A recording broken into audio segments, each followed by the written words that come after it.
¿Qué tal? ¿Cómo están? Buenas tardes. Bueno, ya estamos viendo que están entrando a esta actividad, de esta charla informativa sobre el Diploma Superior en Enseñanza de las Ciencias Sociales y de la Historia. Bienvenidas, bienvenidos. Muchísimo gusto estar con todas y todos ustedes. Vamos a comenzar esta actividad. Pero si les parece, bueno, damos un minutito o dos de, digamos, de cortesía, como suele decirse, un poco esperando que otras compañeras o compañeros se vayan incorporando.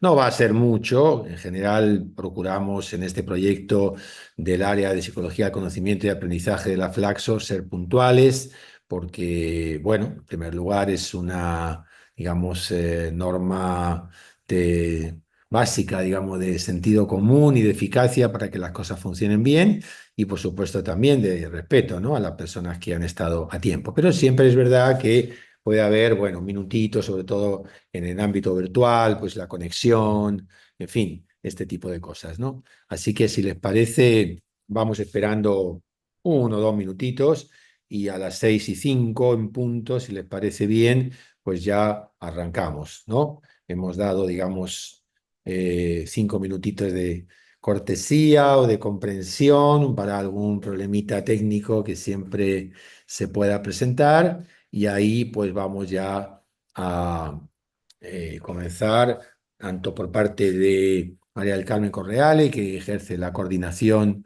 académica de este diploma, como por mi parte, Mario Carretero, que dirijo este diploma y tengo también el honor de ser el director del área de Psicología del Conocimiento y Aprendizaje en la Flaxo y también catedrático en la Universidad Autónoma de Madrid. Así es que nada, un minutito más o medio minutito más, y si les parece bien, a las 6:05 comenzamos con esta actividad, que como digo, es una charla informativa sobre el Diploma Superior de Enseñanza de las Ciencias Sociales y de la Historia, que se va a empezar a impartir dentro de pocas semanas ya en la Flaxo, a través de como saben, pues un procedimiento básicamente, digamos, virtual, de tal manera que sea así también pues más accesible, como es en la actualidad. Muchas propuestas docentes pues tienen esta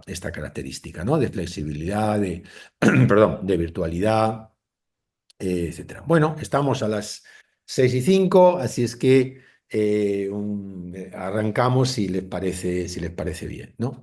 Bueno, ¿por qué un diploma superior en enseñanza de las ciencias sociales y de la historia? ¿Cuál es, digamos, la motivación fundamental que nos lleva a impartir estos contenidos para que puedan, digamos, traducirse en una mejor preparación, en una mejor capacitación de las profesoras y profesores de diferentes países de Latinoamérica y de otras partes de lengua castellana, ¿no? Bueno, básicamente pretendemos ofrecer una visión actualizada, una visión basada, digamos, en las investigaciones más recientes en este ámbito a nivel internacional. Y de hecho, pues todos los profesores que impartimos aquí clase somos también especialistas e investigadores, es decir, publicamos, realizamos trabajo, publicamos libros, artículos sobre estas temáticas, además de nuestra labor de docencia, ¿no? Sin extenderme mucho ahora, que después María del Carmen Correa le va a comentar un poco pues, los contenidos, etcétera, los aspectos, digamos, ya más específicos o algunas dudas que ustedes también puedan tener. Yo me gustaría referirme eh, a un elemento, digamos, a una causa que yo creo que hacen hoy de las ciencias sociales y de la historia un conocimiento absolutamente, si me permiten, imprescindible. No puedo dejar de referirme, como creo que está en la mente de todos, a este momento que estamos ahora en marzo de 2025 viviendo, que sin duda ninguna va a ser un momento histórico, ¿no? Es decir, todos tenemos en mente que está habiendo transformaciones en el mundo de enorme importancia, de enorme trascendencia, ¿no? En torno a la geopolítica, en torno a los conflictos, en torno al futuro del planeta, en definitiva. Yo creo que todos nosotros y todas nosotros estamos preocupados e inquietos por estas novedades que está habiendo hoy en el mundo. Eh, ¿Por qué se producen? ¿no? ¿Por qué se producen? Es decir, ¿cómo se llega a este punto? ¿Cómo se llega a un punto en el cual hay guerra entre, por ejemplo, Rusia y Ucrania, y esa guerra todos pensábamos que iba en una determinada dirección? Nos encontramos hace unas semanas que ni más ni menos que el presidente de Estados Unidos, en una reunión en la Casa Blanca con el presidente Zelensky, con el presidente de Ucrania, eh, produce una conversación inesperada, una conversación con mucha violencia, con mucha agresividad contenida y con y se convierte en un reflejo de que de que están realmente produciéndose transformaciones de enorme importancia en cuanto a lo que han sido las alianzas estratégicas desde el final de la Segunda Guerra Mundial en todo el mundo. ¿Por qué ocurre una cosa así? Es decir, ¿por qué esta transformación ocurre hoy y no ocurrió hace 20 años o no ocurrió hace 40 años? ¿No? Para entender eso, efectivamente, tenemos que tener muy claro conceptos básicos que nos lo proporcionan las ciencias sociales, ¿no? Conceptos básicos, por ejemplo, de qué es la colonización, de qué es el colonialismo, de cuáles son las relaciones de poder entre diferentes partes del mundo. Y esto no es solamente una cuestión, digamos, de actitud o filiación política, ¿no? Con qué posición política yo o quien sea más partidario. No, es una cuestión, digamos, de conceptos. Es decir, es una cuestión de entender bien cómo las ciencias sociales le proporcionan a la historiografía conceptos que es necesario profundizar. ¿Por qué? Porque de esa manera la comprensión del pasado no es una narrativa ya cerrada, no es una narrativa ya hecha, no es una narrativa donde hay un conocimiento que nos dicen lo que pasó y punto, y no hay nada más que decir, sino que es una narrativa para pensar. Es decir, es una narrativa para reflexionar, para ver en qué conceptos, digamos, está pasando y por qué, digamos, determinadas transformaciones, como hoy tenemos, ya digo, que alcanzan a cambios políticos de mucha profundidad, nos pueden permitir, digamos, entender, digamos, esas situaciones o no. Un ejemplo muy concreto. Fíjense, hoy día está teniendo una gran difusión un libro que realmente es muy recomendable, es muy interesante. Se llama Síndrome 1933, del historiador italiano Sigmund Ginsberg. Lo pueden ustedes localizar muy fácilmente por la web. Es un libro del que están hablando hoy muchos intelectuales y muchas personas de gran presencia pública. Incluso el Papa Francisco ha hablado de este libro. ¿Qué hace ahí Sigmund Ginsberg? Analiza lo que se produce en 1933 en Alemania, cómo el partido nazi, en cuanto llega al poder, empieza a desmontar poco a poco, con transformaciones paulatinas, pero no por ello menos importantes, lo que en general se entendía por un sistema democrático. Y cómo esa transformación que va cambiando hoy una ley, mañana otra, haciendo otra imposible, haciendo otra, etcétera, etcétera. Formalmente Alemania sigue siendo una democracia, pero sin embargo, de facto, lo que se instala es una dictadura. Hay un congreso, hay unas elecciones, hay unos diputados, pero en realidad el partido nazi se va haciendo paulatinamente más con el poder y todos sabemos que eso lleva ni más ni menos que a la Segunda Guerra Mundial y al Holocausto, ¿no? Es decir, dos importantísimos, los eventos centrales que nos permiten pensar las transformaciones del siglo XX, ¿no? Ese siglo, como decía, como ustedes saben, el gran historiador británico Eric Hobsbawm, un siglo corto, un siglo que en realidad empieza en 1917 y no tanto en 1901, digamos, ¿no? Porque en el 17 termina la Primera Guerra Mundial y en realidad termina en 1991, que es cuando cae, cuando colapsa la Unión Soviética y se produce una transformación del cual hoy estamos viendo las consecuencias, ¿no? No olvidemos, por ejemplo, que el presidente Putin, presidente de Rusia, que decide invadir Ucrania, era una parte del establishment soviético, era un dirigente, un espía de la KGB. Sobre todo esto podríamos hablar muchísimo, como ustedes se pueden imaginar, pero lo doy simplemente ahora de elementos claves de cómo este autor, Sigmund Ginsberg, nos lleva a tomar un análisis histórico de 1933, es decir, algo que pasó hace muchísimas décadas, y ver que algunas de las cosas que pasan en 1933, que consiste en la destrucción de un sistema democrático de un país central para Europa como es Alemania, tiene similitudes, tienen analogías con algunas cosas que están pasando hoy. ¿Mm? ¿Es sensato hacer analogías del pasado y el presente? ¿Es sensato, es legítimo desde el punto de vista intelectual sostener que determinados procesos que se producen en 1933 son similares a los que se produce hoy y por lo tanto hoy también tendríamos que tener ciertos temores de que los sistemas democráticos pudieran verse heridos de muerte, por decirlo de alguna manera? Bueno, de esto está hablando hoy la prensa internacional, la prensa especializada. Ha hablado el semanario The Economist, ha hablado el diario El País de España, han hablado otros diarios de aquí, el diario Perfil, etcétera, etcétera, y muchos más. La analogía, fíjense, la analogía en realidad es una operación cognitiva. Es decir, la analogía lo que nos hace es comparar A con B para obtener de esa comparación elementos que nos lleven a conclusiones C. ¿Mm? Bueno, eso nos muestra cómo cuando recibimos un contenido histórico, cuando llevamos a cabo una transformación en nuestra mente de un contenido histórico, estamos razonando, estamos pensando, estamos llegando a determinadas conclusiones. Bueno, justamente en este posgrado, en este diploma superior, intentamos favorecer una enseñanza y explicar cómo ese proceso de enseñanza debería basarse no en una transmisión memorística o en una repetición de hechos, de eventos, de personas, de nombres, sino en una comprensión razonada de los fenómenos que se han producido en el pasado.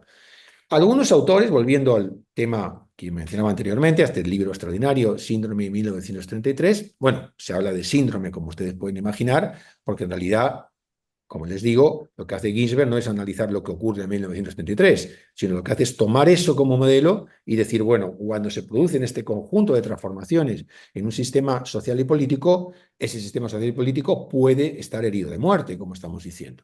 ¿Mm? Es decir, los sistemas democráticos no son infalibles, no son eternos, no son indestructibles, necesitan ser cuidados, son, digamos, ecosistemas que necesitan una determinada, ¿no? Un determinado cuidado. Que nuestras alumnas y alumnos puedan entender esto de una manera reflexiva, de una manera compleja, es importantísimo. Hoy día, en realidad, como estamos compartiendo con todos ustedes, empieza a ser importantísimo no solo para nuestros alumnos y alumnos, empieza a ser importantísimo para todos y cada uno de nosotros. Me van a permitir un poco la licencia de que les comente que yo creo que hoy día a cualquier persona le es muy imprescindible entender el mundo social y político, por supuesto, con una raíz histórica en el que vive, porque en definitiva está en juego nuestra supervivencia como especie. A lo mejor alguien piensa que estoy exagerando. Bueno, miren ustedes, en esta misma área, el viernes pasado tuvimos una conversación de otros temas, de unos temas mucho más psicológicos, digamos, como Howard Gardner, como ustedes saben, el creador de la teoría de las inteligencias múltiples, y una persona como él, que no se ocupa de la enseñanza de la historia específicamente, que se ocupa en realidad de cómo la inteligencia puede ser, digamos, estimulada y favorecida en la educación y cómo la educación debe buscar no solamente, digamos, un favorecimiento de las capacidades para todos los chicos y chicas igual, sino que en realidad debería tener en cuenta las diferentes posibilidades que tenemos los seres humanos de comprender el mundo de manera inteligente, ¿no?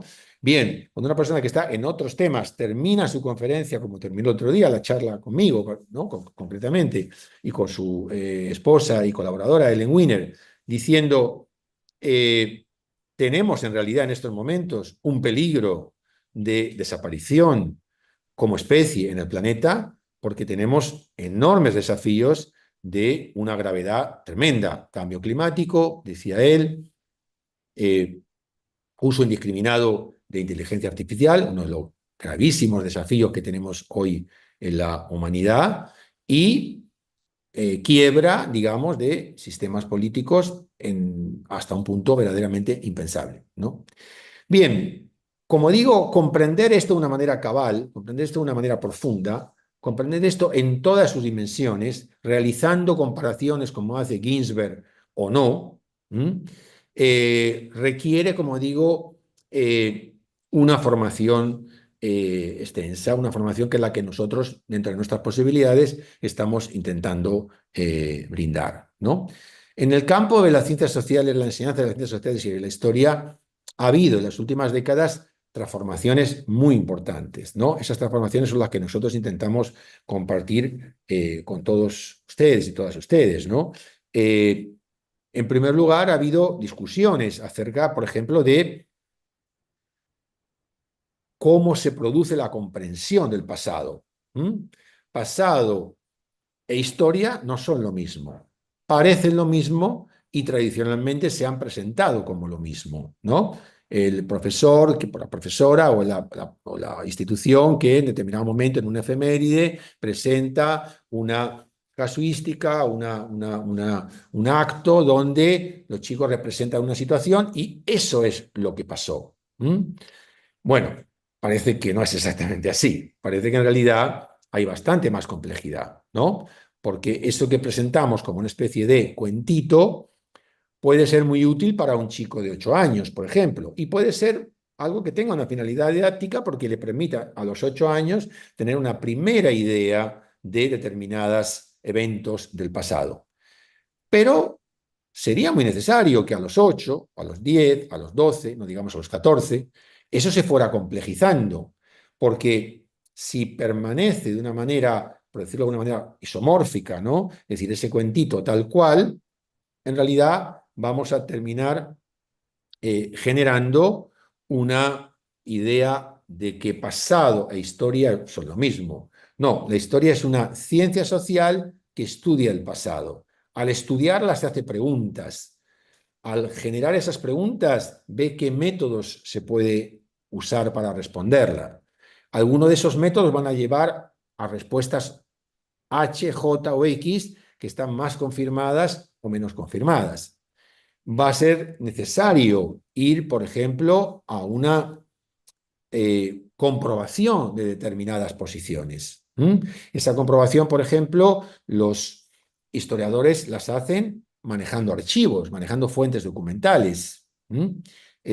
Hoy, la figura histórica de un Stalin o de un Hitler o de otros determinados líderes del siglo XX es muchas veces revaluada porque hemos encontrado, después de la caída de la Unión Soviética, archivos que han dado lugar a reinterpretaciones de eventos o de causalidades que eran diferentes a las que teníamos a lo mejor hace 20, 30 años. ¿Por qué? Porque hace 20, 30 años no teníamos esos archivos, esas fuentes documentales que nos podían permitir generar una posición diferente. Es decir, el conocimiento sobre el pasado, a través de la historiografía, también sufre transformaciones. Sufre transformaciones porque también sufre transformaciones la economía, o la sociología, o la biología, o la física. La biología o la física, o la economía, o la ciencia política, no es la misma la que se practica hoy que la que se practica, o sea, que se practicaba, perdón, hace 30, 40, 50 años, ¿no? Es decir, el conocimiento historiográfico, el conocimiento social, es un conocimiento que se va, en definitiva, transformando siempre de alguna manera desde los cambios que se dan en el presente, ¿no?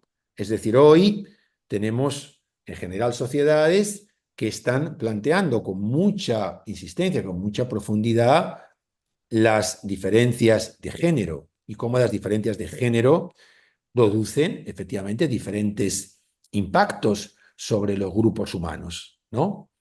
Esto no ocurría así hace 50 años. ¿Por qué no ocurría hace 50 años? Porque evidentemente la ciencia social, el concepto de género, el concepto de identidad de género, de identidad personal, lo formulaba de otras maneras. Entonces estos nuevos conceptos implican cambios en la manera en que investigamos, ¿no? Había, como ustedes saben, un teórico de la historia importantísimo, un clásico, Benedetto Croce, que decía: toda historia es historia contemporánea.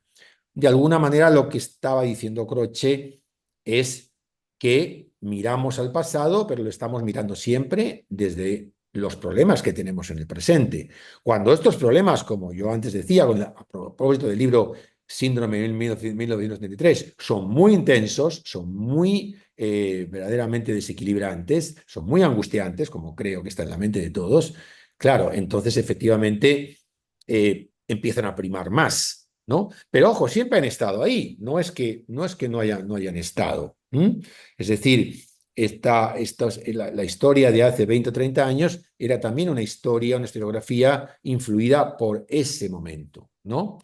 Eh, entonces, bueno, estas son características del tipo de conocimiento que nosotros queremos compartir con todas y todos ustedes, que nos llevan de alguna manera a invitarlos a compartir con nosotros y a, digamos, bueno, poder en definitiva tratar de tener unas referencias comunes, ¿no? Que vayan buscando una transformación de la enseñanza, una mejora de la enseñanza, y unos alumnos y alumnas que tomen estas concepciones sobre el pasado, tomen estas narrativas sobre el pasado y las hagan objetos de transformación intelectual, ¿no? Es decir, que trabajen con ellas, en definitiva, que se apropien de ellas y al mismo tiempo desarrollen su pensamiento, sus actitudes, su reflexión sobre una sociedad mejor, sobre una sociedad más inclusiva, sobre una sociedad más justa, ¿no? Y sobre todo entiendan los mecanismos mediante los cuales funcionan las sociedades. En el propio título del proyecto habrán visto ustedes, algunas personas a veces se sorprenden, ¿no? ¿Por qué decimos ciencias sociales e historia? Algunas personas a veces nos dicen, bueno, la historia es una ciencia social. Sí, ciertamente, la historia es una ciencia social, pero nosotros partimos un poco de una posición epistemológica donde sostenemos que es una ciencia social, pero que tiene ciertos elementos, digamos, que la hacen diferente. Básicamente esos elementos son los que tienen que ver con ocuparse del pasado. Claro, al ocuparse del pasado ocurre una cosa: no podemos repetir. El pasado no se puede repetir. Y al no poder repetirse, tenemos siempre una cierta dificultad para su acceso.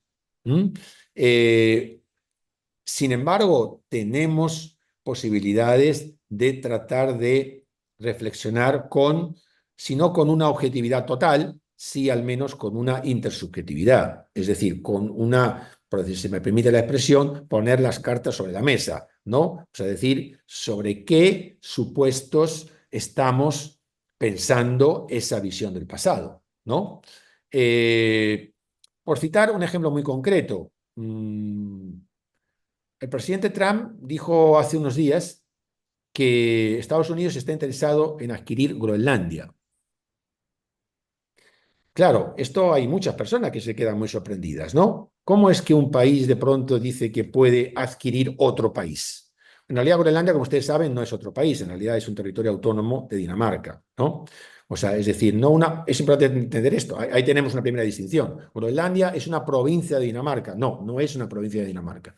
Groenlandia es un territorio que está bajo digamos, pertenece al Estado, al gobierno Estado de Dinamarca, pero tiene su capacidad de autonomía. De hecho, dentro de Groenlandia hay movimientos independentistas, hay movimientos que sostienen que querrían ser un país independiente, ¿no? Bien, ¿cómo es que otro presidente de otro país, en este caso no un país precisamente pequeño en el mundo, ¿no? Como es Estados Unidos, más bien un país, digamos que un poquito grande, vamos a dejarlo así, ¿no? Puede llegar a decir algo que supongo que a muchos de ustedes y a muchas de ustedes, yo me he encontrado, con mi experiencia es que me he encontrado con muchas personas se han quedado enormemente sorprendidas, ¿no? Bueno, quizás si vieran un poco algunas cuestiones del pasado, no se quedarían tan sorprendidas. Es decir, es que si vemos la historia de Estados Unidos, vemos que eso se produjo en el siglo XVI, en el siglo XVIII. Estados Unidos compró territorios a España, a Francia, y en algunos otros casos, como por ejemplo México, no lo compró, sino que directamente se lo arrebató. O sea, ¿para qué? Pero, ojo, pagó una indemnización. ¿Eh? O sea que, claro, esta cosa de comprar países, ¿no? Ven ustedes como Benedetto Croce tenía razón, la historia es siempre historia contemporánea. ¿Por qué nos sorprende? Nos sorprende porque hoy en general no se compran países, ¿verdad? Uno no va por el mundo comprando países. Pero resulta que se ha hecho. Se ha hecho y entonces al postular que se puede volver a hacer, en realidad esta persona, el señor Trump, lo que está formulando es algo que sabe con toda seguridad, si no, no lo haría. Si no, no lo haría. Sabe con toda seguridad que una parte de la población, posiblemente sus votantes, la mayoría de sus votantes, no les parece mal comprar otros países. Eh, bueno,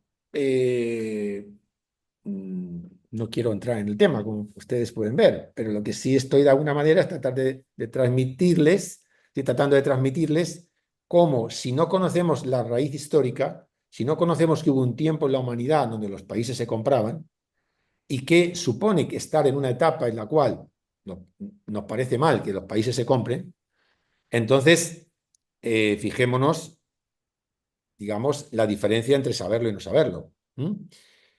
Me voy a arriesgar, aquí estamos entre colegas, estamos en confianza, estamos todos entre amigos, amigas, me voy a arriesgar. Yo creo que muy probablemente el señor Trump formula eso porque hay una parte muy importante de sus votantes que no saben que los países se compraban. Es decir, aquí ya no es mi opinión, aquí ya son estudios. Es decir, parte de lo que hacemos, los que nos dedicamos a la investigación de estos temas, es que investigamos cómo son las ideas históricas de las personas, estudiantes de diferentes partes del planeta. Y hay muchas investigaciones, algunas de ellas las ha dado a conocer la prensa, que muestran que el conocimiento medio de un norteamericano medio de ámbitos sociales e históricos y geográficos, por supuesto, es muy bajo. Realmente es muy bajo. Cuando Estados Unidos invade en la guerra del Golfo, en la Segunda Guerra del Golfo, perdón, Irak, la revista Newsweek muestra que una investigación realizada con más de 10.000 personas, el 87% de los norteamericanos no sabían en qué parte del mundo estaba Irak.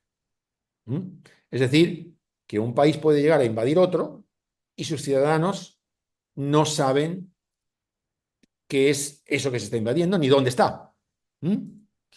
Bueno, voy cerrando, no me quiero extender más, no quiero abrumarles a ustedes con investigaciones o mis opiniones. Esto en realidad es una charla informativa sobre un posgrado. Yo estoy sencillamente ejemplificando, ¿no? Y tomo elementos de actualidad, sencillamente también porque me parece que, en primer lugar, porque es mi obligación, creo, como profesor y como intelectual, tomarlos. Creo que sería un irresponsable si no lo hiciera, dada la gravedad de lo que estamos viviendo en estos momentos, de los problemas sociales e históricos, ¿no? Entonces ya digo, el, el conocimiento, ¿no? En este caso de la distribución, por ejemplo, del mundo, ¿no? El conocimiento de las diferentes regiones del mundo y cómo esas diferentes regiones tienen diferentes condicionamientos sociales, económicos, que en parte vienen de su pasado, ¿no? Es algo muy importante para entender el mundo en el que uno vive. Es decir, una alumna, un alumno va a la escuela, ¿verdad? Yo pretendo, por ejemplo, que ese alumno, alumna, porque ha ido a la escuela, entienda que si yo tengo estas llaves aquí y las suelto, ¿qué va a pasar? ¿Van a ir para abajo? ¿Van a ir para arriba? ¿Van a ir para la derecha? ¿O van a ir para la izquierda? Seguro que todos ustedes piensan que si yo suelto estas llaves, van a ir indefectiblemente para abajo. ¿No es eso? Efectivamente, han ido para abajo.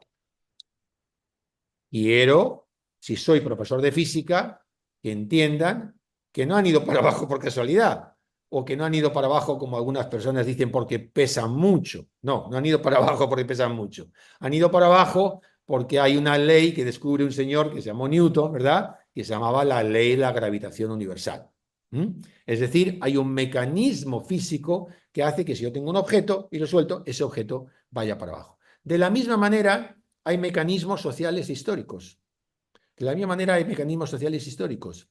Es decir, por ejemplo, ante determinadas situaciones, por ejemplo, en 1933, ante determinadas situaciones de mucha dificultad para amplias capas o sectores poblacionales de un determinado país, las personas se hacen partidarias de visiones extremadamente peligrosas, extremadamente autoritarias, extremadamente irrespetuosas con los derechos de los demás. Y, por ejemplo, buscan chivos expiatorios, cosas parecidas, ¿no? Entonces, esto es un mecanismo. Es decir, esto se puede aplicar a muchos países, no de la misma manera que la física, por supuesto, pero se puede aplicar a muchas sociedades y tendríamos muchos ejemplos en muchas sociedades. Entonces, en definitiva, entender, es lo que tratamos en este posgrado, de que los fenómenos sociales, políticos, económicos, históricos, no son fenómenos impredecibles, no son fenómenos, digamos, idiosincráticos, que dependen exclusivamente de cada sitio. No, no dependen de cada sitio. Dependen de unas ciertas regularidades del funcionamiento de las sociedades como ecosistemas, como suele decirse hoy, ¿no? Fíjese, un último ejemplo y termino, no quiero aburrirles. Los últimos datos de análisis de matriculación de personas de origen afroamericano en Estados Unidos en las universidades ha bajado este año clarísimamente, sobre todo en las universidades de élite, que son más caras, como todos sabemos, enormemente, pero enormemente quiero decir por debajo del 40% con respecto a las matriculaciones anteriores. ¿Por qué? Muy sencillo. Ha entrado en vigor la normativa aprobada por el Tribunal Supremo de Estados Unidos de que ya no hay más cuotas para personas que proceden de minorías, es decir, en este caso de minorías afroamericanas. Ojo, minorías que son un 30% de la población, ¿no? Es decir, se sostiene que no hay por qué ayudar a estas personas. Claro, lo que pasa es que la historia muestra que estas personas, sus tatarabuelos, o sea, no hace 500 años, ni 300, no, sus tatarabuelos, como pasa en Brasil también, por ejemplo, eran esclavos. Eran esclavos. Entonces, claro, si mi tatarabuelo fue esclavo, ¿tengo yo las mismas posibilidades de llegar a la universidad o de tener los mismos derechos de la persona que su tatarabuelo no fue esclavo? Evidentemente no. Evidentemente no. Más, evidentemente, la Universidad de Washington, la Universidad de Harvard, la Universidad de Princeton, muchas universidades de Estados Unidos han creado fondos específicos para dar becas a personas que vienen de esas minorías. Bien, esos fondos específicos dotados por las propias universidades, entre otras cosas, porque, por ejemplo, la Universidad de Washington se creó con una venta de esclavos. O sea, es decir, ven ustedes que no estoy exagerando, ¿no? Es decir, es que la Universidad de Washington era un pequeño college, como suele decirse. Era una pequeña institución donde algunas personas daban clase. Y para dar el salto a convertirse en una universidad, es decir, tener una biblioteca, tener más aulas, tener más profesores, ¿qué es lo que hizo ese grupo de personas que tenía ese college? Vender 30, 40 esclavos. Y con ese dinero organizaron la universidad. Claro, como ustedes ven, hay unas ciertas razones, ¿no?, para pensar que efectivamente esa discriminación terrible en el pasado condiciona lo que las personas pueden hacer en el presente. Bueno, ahí tenemos un ejemplo, digamos, de las relaciones pasado-presente. Las relaciones pasado-presente son un eje conceptual de enorme importancia en esta relación dialéctica entre las ciencias sociales y la historia. Lo que ocurre en el pasado me afecta a mi presente, por supuesto, claramente que me afecta. ¿Lo debe condicionar totalmente? Bueno, probablemente no, porque si lo tuviera que condicionar totalmente, posiblemente las sociedades sería muy complicado, digamos, llevar a cabo su funcionamiento cotidiano, ¿no? Pero el pasado está ahí ejerciendo una influencia. Saber cómo se produce esa influencia, qué características tiene, a qué mecanismo se debe, ¿no? A qué causa se debe y cómo las sociedades responden a esa influencia del pasado, bueno, es un tema, sin duda ninguna, de enorme importancia en el mundo en el que vivimos y es clave entenderlo, ¿no?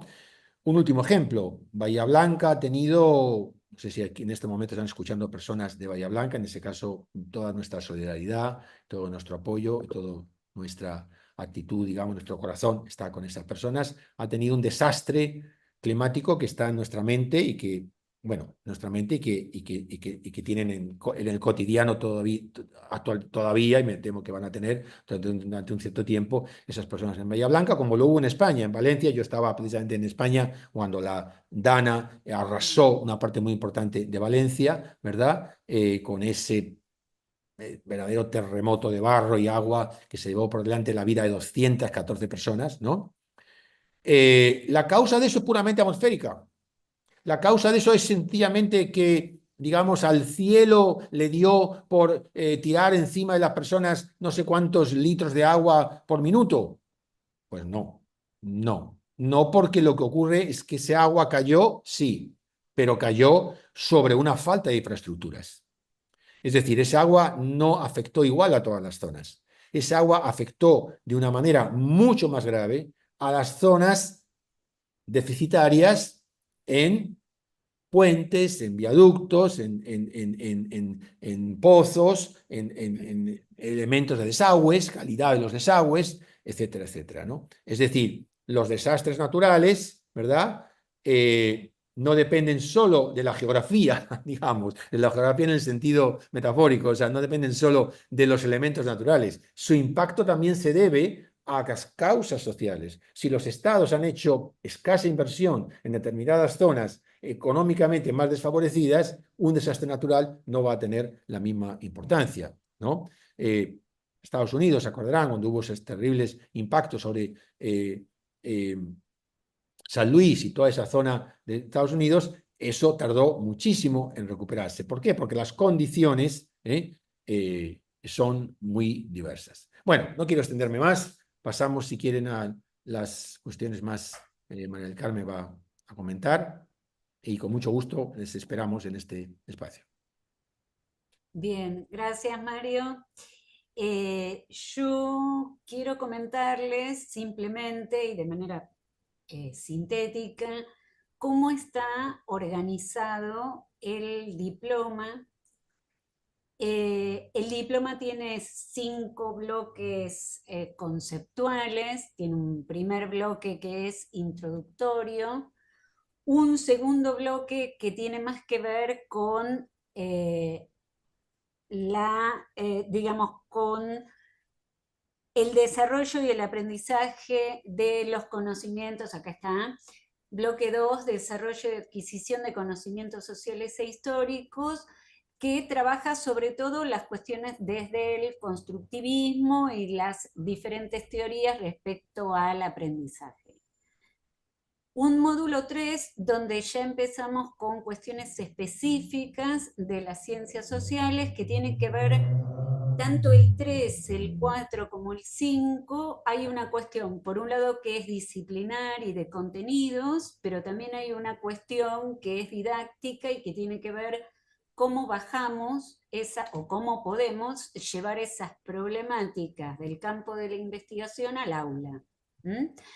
Por eso el módulo 3 se llama Nuevos Desarrollos Disciplinares, donde ahí se revisa qué es lo que pasa hoy con la historia, con la geografía, con la filosofía, con la economía, ¿sí? Porque para nosotros reafirmamos que la economía es una ciencia social y trabajamos, digamos, a partir de esos nuevos desarrollos disciplinarios.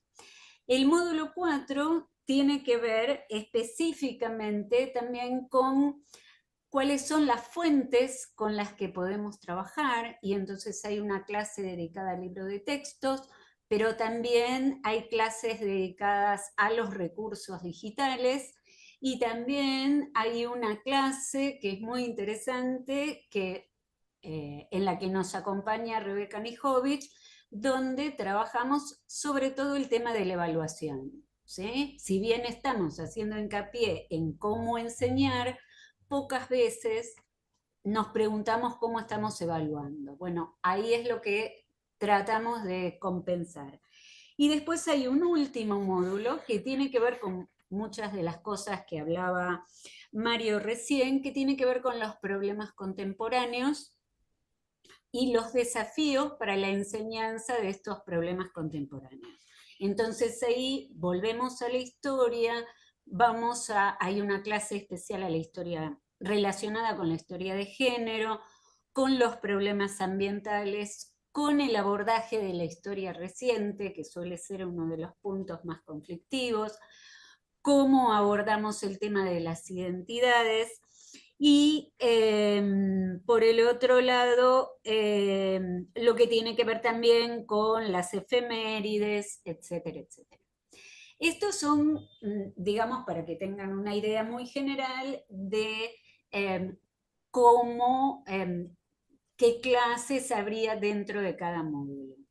El funcionamiento es que después de cada módulo a lo largo del módulo hay foros o puede haber algunos encuentros sincrónicos.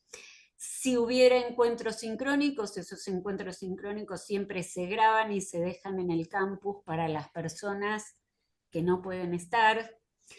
Y además, después de cada módulo hay un trabajo, pequeño trabajo de recuperación de lo que vimos, y hacia el final de los módulos sí hay un trabajo final que ustedes tienen hasta el primer día del mes de febrero del próximo año para entregarlo.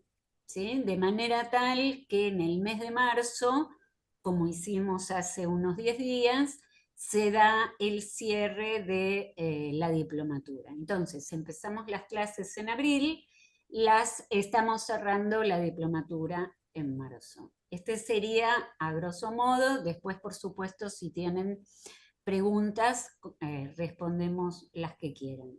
Eli, me parece, eh, no sé si vos querés. Sí, acá estoy. Ahí está. Gracias.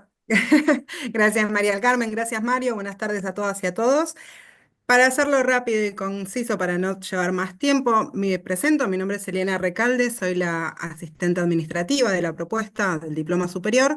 Conmigo se comunicarán antes, durante y después de la cursada, precisamente para poder hacer la inscripción, que se realiza de forma virtual a través de nuestra web. Van a encontrar en nuestra web, que es aprendizajes@flaxo.org.ar, tienen lo que es el diploma, el apartado del diploma superior. Ahí van a encontrar el formulario de inscripción online. Una vez que completan el formulario, se establecen comunicación conmigo a través del mail que ven en pantalla, que es esociales@flaxo.org.ar.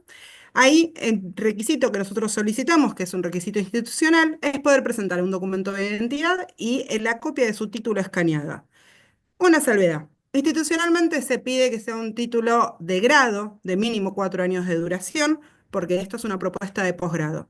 Asimismo, si hubiese alguien que tiene una tecnicatura, una carrera de 3 años, igualmente puede acceder a poder realizar el diploma previo evaluación de antecedentes, ¿sí? Como dijeron anteriormente, el diploma está pautado para un inicio en el mes de abril. Es una propuesta anual, como dijo María del Carmen, completamente virtual y asincrónica. En el caso que hubiese, remarco lo que dijo María del Carmen, en caso que hubiese una actividad que requiera una participación sincrónica, la misma no sería obligatoria, quedaría grabada en el campus virtual para una posterior visualización. Quienes se inscriban al diploma tienen acceso al campus virtual de forma constante para poder gestionar de forma autónoma sus horas de estudio.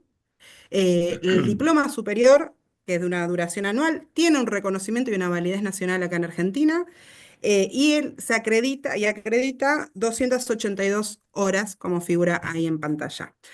Finalmente, solamente decirles que ante cualquier duda o consulta pueden contactarnos. Actualmente contamos con dos formas de pago, forma pago anual o mensual. Cualquier duda o consulta pueden comunicarse conmigo a través de esociales@flaxo.org.ar. Gracias, María. No, Eli, mira, hay una pregunta de Marcela acá en el Sí. chat. Dice, si ya fuimos estudiantes de Flaxo, ¿tenemos que presentar toda la documentación? Gracias, Marcela, por la consulta. Efectivamente, cada propuesta de Flaxo realiza la apertura de un legajo personal de cada estudiante, por lo cual es requisito que puedan volver a presentar el título de grado y el documento escaneados en alta calidad. Nos mandan a nosotros, a mí, cuando se los solicite por mail, pero sí es necesario que se lo vuelva a presentar. Ok, hay una Y mano sí, Dai. levantada desde hace rato, pero hay dos preguntas que por ahí las podés responder ahora. Si podés repetir el email, por un lado, Sí, ahí figura y en pantalla, sociales@flaxo.org.ar, y ahí lo veo, Mari. Dos preguntas. Se puede optar o pago anual o pago mensual, efectivamente.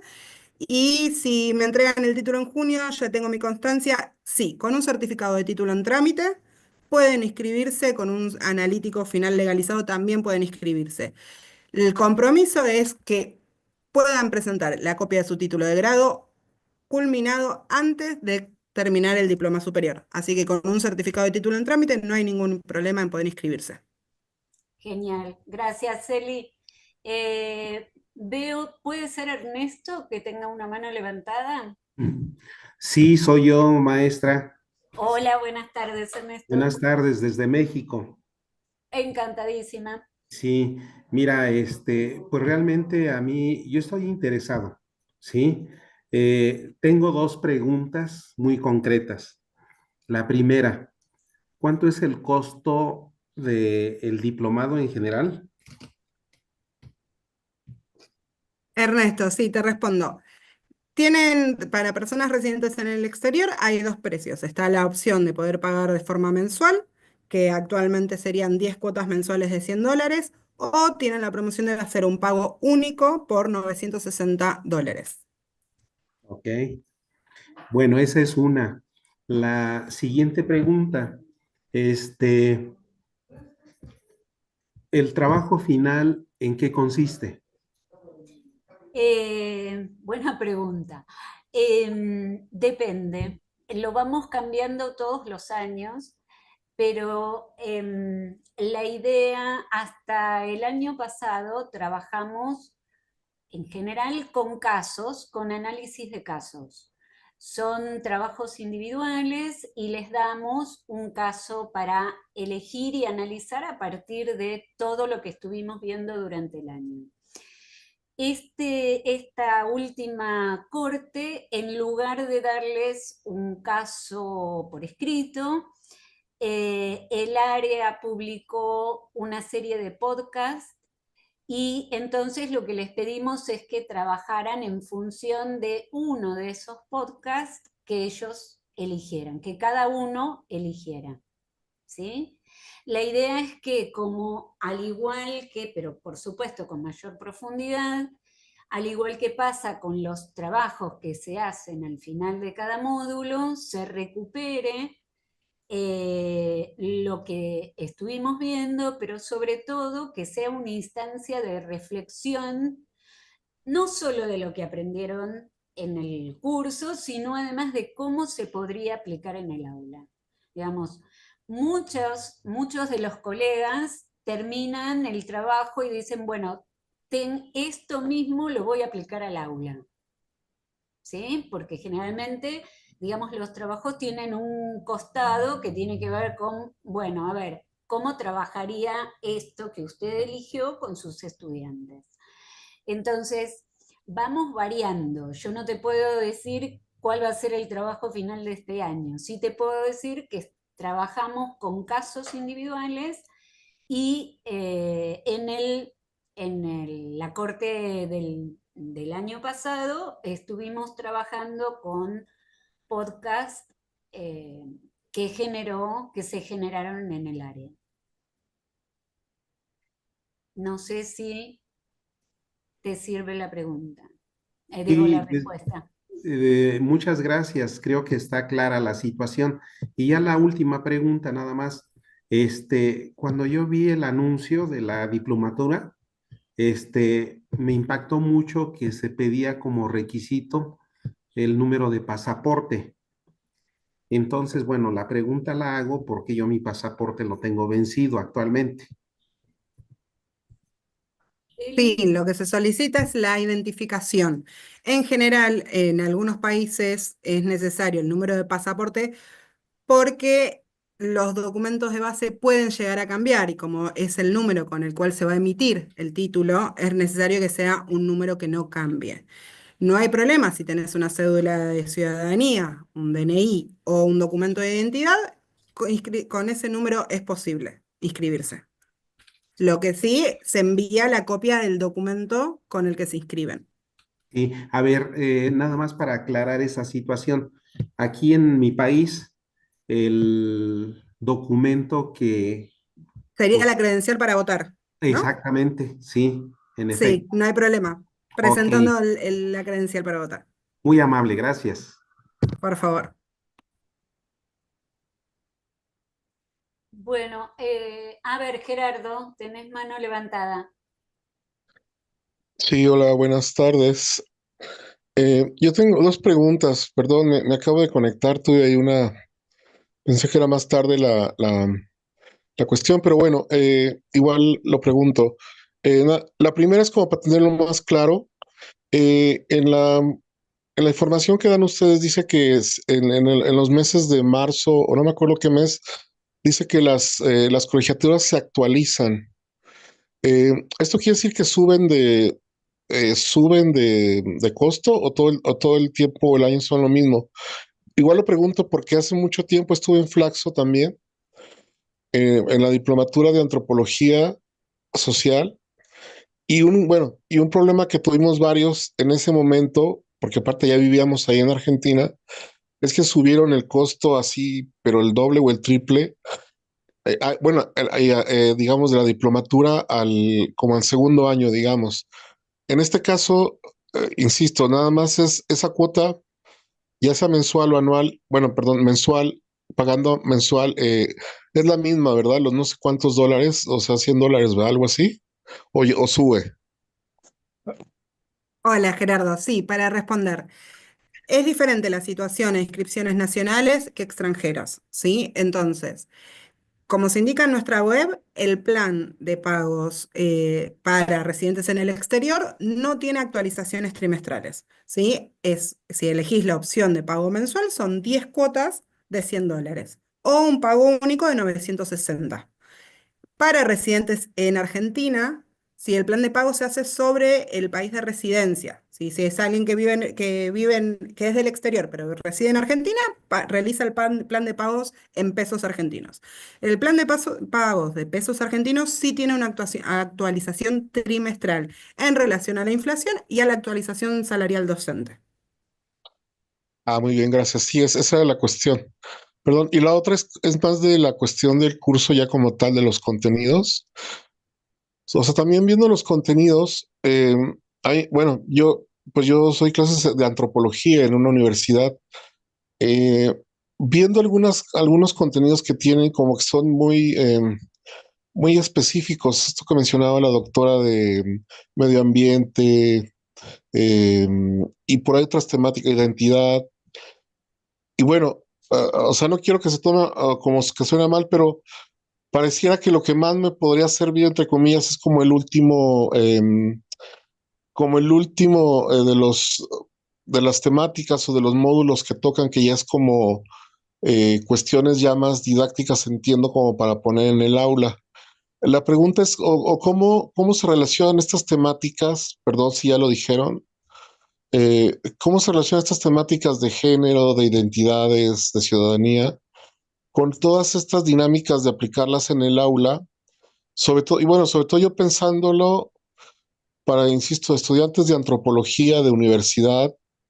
No sé si también la diplomatura cubra como esta cuestión, o está pensado para gente de otros niveles, como de, eh, le llaman allá terciario, de secundaria o de preparatoria. Esa sería la pregunta. Muchas gracias. A ver, Gerardo, si puedo responderte. Nosotros hemos tenido, han participado del diploma colegas que eran docentes de nivel inicial, de nivel secundario, universitario y terciario, porque a su vez, nosotros, digamos, el trabajo parte de pensar cómo se puede o cómo podemos trabajar con nuestros estudiantes, cada uno en el nivel en el que está participando. Si sos docente de inicial, será de una manera, si sos docente secundario de otra, y así universitario terciario, y tenemos muchos colegas que son formadores de formadores, o sea, están trabajando en la carrera docente, ¿sí? Esos contenidos, la cursada tiene ese desafío también, que vos puedas adaptar a tus necesidades lo que estás viendo en la diplomatura. Y hemos tenido colegas de todas las ciencias sociales que te imagines, desde gente que trabaja en museos, eh, suele haber más gente de historia, pero hay gente de antropología, de ciencia política, de geografía, hasta te diría, hemos tenido alguna vez alguien de enfermería que trabajaba en la escuela de enfermería y te puedo asegurar que hizo unos trabajos maravillosos adaptando los contenidos y las cuestiones didácticas a las características de sus estudiantes. Digamos, también el curso tiene toda una parte que tiene que ver, el diploma, perdón, tiene toda una parte que tiene que ver con, bueno, reflexionemos sobre cómo aprendemos las personas, ¿sí? Y eso también es aplicable a cualquier ámbito en el que vos te manejes dentro del sistema educativo o museístico, por ejemplo, ¿sí? No sé si respondí tu pregunta. Sí, sí, muchas gracias. Sobre todo esto último que decían también pues eso, ¿no? De cómo calificar, cómo crear reactivos, sí, cómo estamos calificando, cómo hacer pues acá nos piden como un programa, bueno, en todos lados, ¿no? Cómo hacer un programa antes de que empiece el semestre, qué poner, qué no poner, etcétera. Todo eso de tipo de cuestiones, ¿no? Más, pues ya más a detalle, digamos, ¿no? Ya ahora sí en sí de las clases que uno tiene que preparar o que poner y que uno está ya medio atrasadillo, ¿no? Piensa en eso, en una forma muy clásica de educación en la que fuimos nosotros Ujú, educados, ¿no? ujú.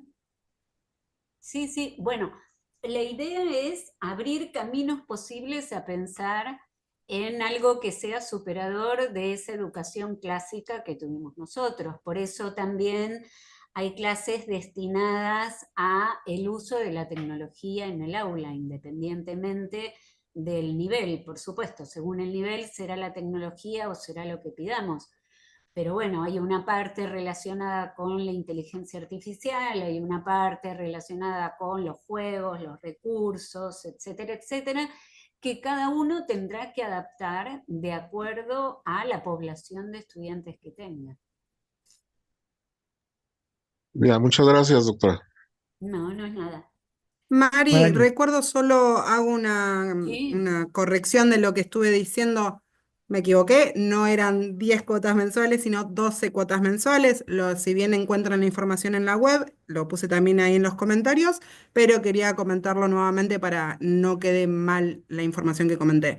Y por otro lado, como estudiante del diploma, les puedo decir que ya lo realicé, es una bueno, propuesta no solo para del campo de las ciencias sociales, es una propuesta que propone una dinámica sobre la cual construir los planes de estudio y los programas de estudio, ¿sí? Si bien no no se va a trabajar sobre el armado de un plan de estudio específico, sino con las herramientas con las cuales construir cada uno en sus aulas, ¿sí? Gracias, Mari.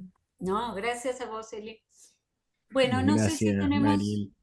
Sí, alguna otra pregunta. retomo, Mari, una pregunta que quedó un poco arriba y ya respondiste a medias, pero como es algo que Dale. se consulta frecuentemente, la retomo. Pregunta Mayra Rodríguez si el trabajo final tiene que ser necesariamente un artículo académico. A ver, no es un artículo.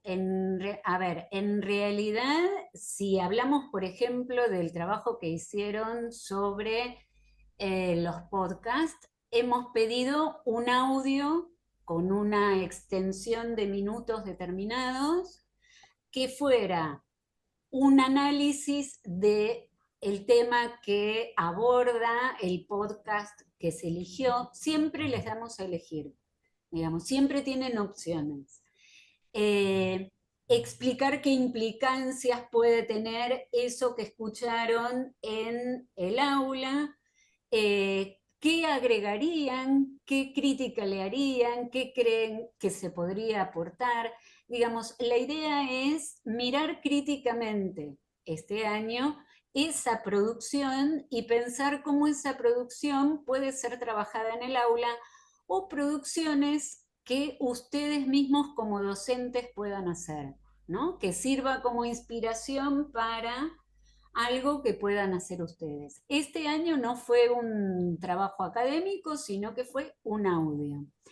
Años anteriores hemos pedido trabajos escritos, pero siempre en función de, siempre les decimos cuál es la extensión, no les estamos pidiendo tesinas, ni tesis, ni nada por el estilo, es una diplomatura. Y somos conscientes de eso, ¿sí?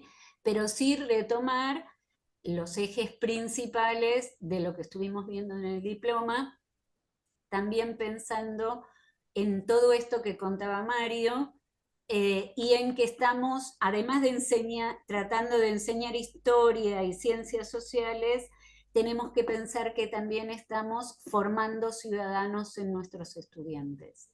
Entonces, el trabajo en el aula también tiene que estar pensando en eso, ¿no? ¿Qué tipo de ciudadanos, qué construcción de ciudadanía estamos haciendo, sobre todo en estos tiempos tan complejos? Muchas Bien. gracias, Mari. Muchas gracias, Mario. Muchas gracias a todas y a todos por la participación. Volvemos a repetir, nuestro correo está a disposición, esociales@flaxo.org.ar, nuestra web aprendizaje.flaxo.org.ar. Cualquier duda o consulta, estamos realizando las inscripciones. El inicio está pautado para el mes de abril, así que las y los esperamos. Bien. Gracias. Perdón, una ultísima. Sí. Después de la diplomatura, ¿existe como una continuidad o habría como otro gran módulo o otra diplomatura de esto o no? Mario, ¿vos qué decís? Sí, sí, Gerardo, muchas gracias por tu interés. Justamente estamos ya a punto de comenzar una maestría en temáticas de este tipo. O sea, va a ser una maestría sobre historia y memoria y, digamos, muy vinculada a, efectivamente, a como una especie de continuación de este diploma superior.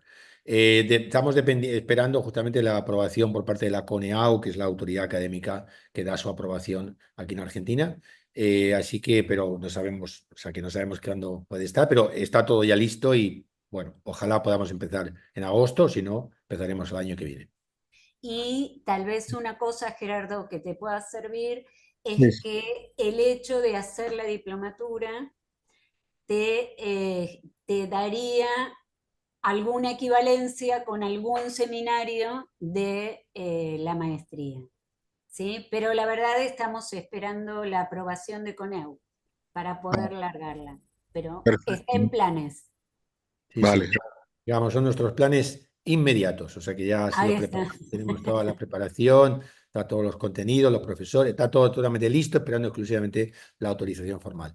Muchísimas gracias a todos, a todas, realmente un gusto grande, también a todo el equipo de Flaxo, a Carmen, a Eli, a Federico, a toda la gente que permite que nos veamos aquí, todos nosotros y nosotras. Muchísimas gracias. Ha sido un gusto grande, ahí estamos para lo que necesiten y bueno, nos vemos pronto y estamos muy contentos de que esta propuesta tenga interés para todos y para todas. Lo viene teniendo desde hace ya bastantes años y estamos muy satisfechos de los resultados que tenemos, así que bueno, ahí estamos para lo que necesiten. Nos vemos pronto. Chao. Buenas tardes para todos y Adiós, gracias. buenas tardes. Gracias, hasta luego. Chao, gracias. Chao, hasta luego, hasta pronto.